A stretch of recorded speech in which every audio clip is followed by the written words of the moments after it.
Meski belum dideklarasikan resmi partainya sebagai calon presiden, dorongan masyarakat pada Ganjar untuk maju sebagai capres terus mengalir.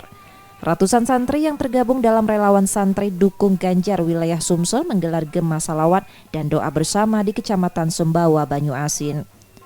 Santri dan masyarakat yang didominasi perempuan membaca doa dan bersalawat untuk keselamatan negeri, serta berharap mendapatkan pemimpin yang mampu membawa kesejahteraan untuk bangsa. Para santri memberikan dukungan pada Ganjar karena dinilai memiliki sifat religius.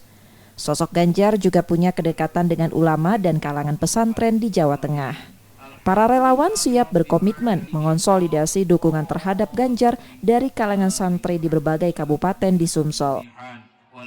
Memandang Pak Ganjar, bahwasanya Pak Ganjar ini adalah sosok pemimpin yang religius, yang selalu mengetuk pondok pesantren, yang selalu mengutamakan kiai. Beliau juga adalah sosok pemimpin yang selalu bergandengan dengan masyarakat. Di kesempatan itu, relawan juga mensosialisasikan program kerja Gubernur Jawa Tengah tersebut, termasuk yang terkait pendidikan keagamaan. M. Rizky Nurmizan, Kompas TV, Banyuasin, Sumatera Selatan.